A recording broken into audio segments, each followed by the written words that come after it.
I found that warranties in AI contracts are systematically different from what we see compared to SaaS contracts in general. Unlike traditional SaaS deals, most AI vendors' contracts don't promise product will work as described.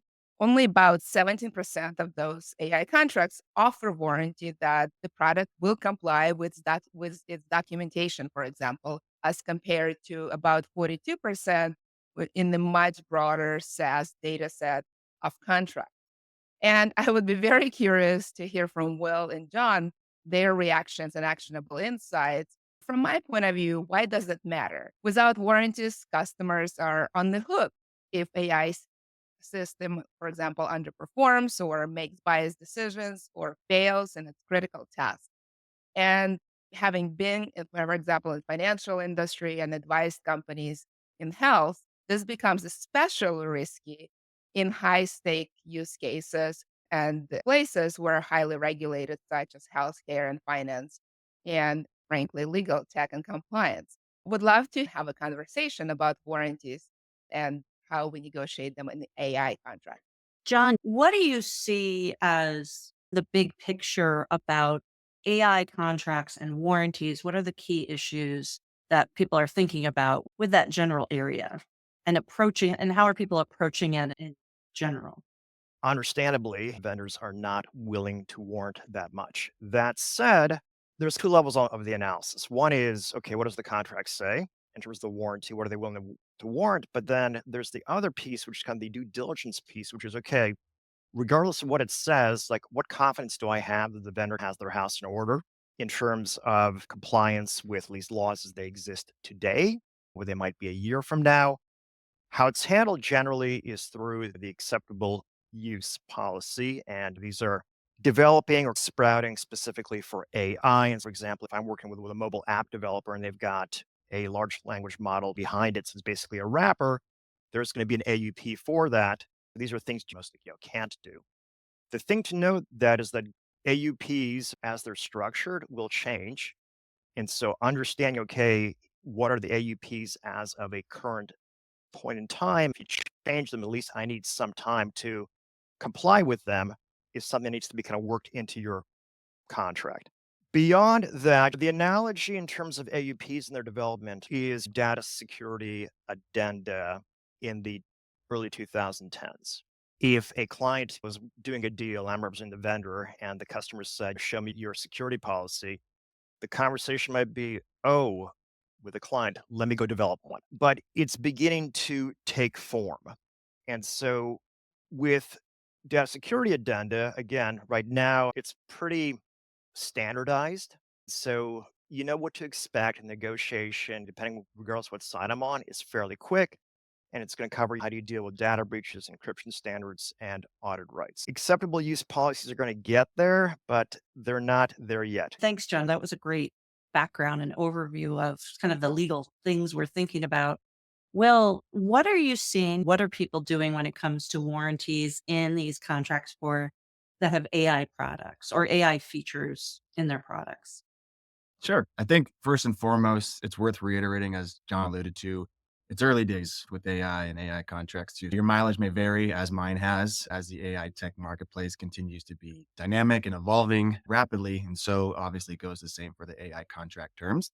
So that unpredictability really coupled with the usual suspects of deal influencing factors like bargaining position, ACV and pricing and economics makes for uphill battles for customers in these negotiations. I think understanding why the data is what Olga found is helpful, right? And so the lack of performance warranties here, I think largely stems from vendors being unsurprisingly wary of including performance warranties as it feels trying to hit a moving target these days. On one hand, some AI models are evolving based on continuous training. And so they're always changing in that sense, which makes it hard to guarantee performance. And on the other hand, some existing frameworks directly inform AI development, responsible AI frameworks or other governance standards. Those are also changing and rapidly evolving as well. So performance warranties are potentially risky for vendors. John touched on this a little bit, but in appropriate circumstances, some things that I try to push for are tying performance to vendor documentation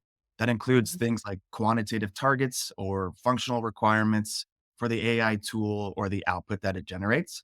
And this isn't too dissimilar to SaaS. As a customer, depending on your leverage and your bargaining power, shoot for performance warranties that includes things like availability and uptime, or sometimes predictive power of the AI tool. Vendors are wary and they're not going to give you guarantees as to accuracy. But if you can get them to agree to obligations that they're going to continue to try to test and refine their tools so that they can try to improve them from that standard, you might be able to find like an equitable middle ground there as well. And then lastly, depending on the specific deal and whether you're negotiating with a model vendor or an app vendor that uses the LLM on the back end and attaches a SaaS on top of it, sometimes those vendors that have the smaller AI models and not the LLMs, they have a lot more control and oversight into what has been built and what trained the models, and therefore they know what's in it. And those vendors may be more willing to put a little bit more skin in the game. As a customer, if that's the case for you, you may be able to ask for warranties to get you comfortable, as opposed to negotiating against someone with an LLM who just uses the ocean of the internet information behind it, which is often the uphill battle.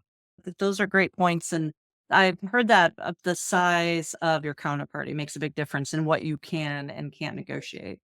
Olga, having gone through this, hearing from Will and John about where the market is, what are the kinds of issues out there, what do you see? You're our episode future teller who will tell us everything with 100% certainty of what's going to come. Oh, yeah, What do you see? that's exactly what I will do. I'll put myself in a very uncomfortable position of predicting the future and with a high likelihood of getting it all wrong.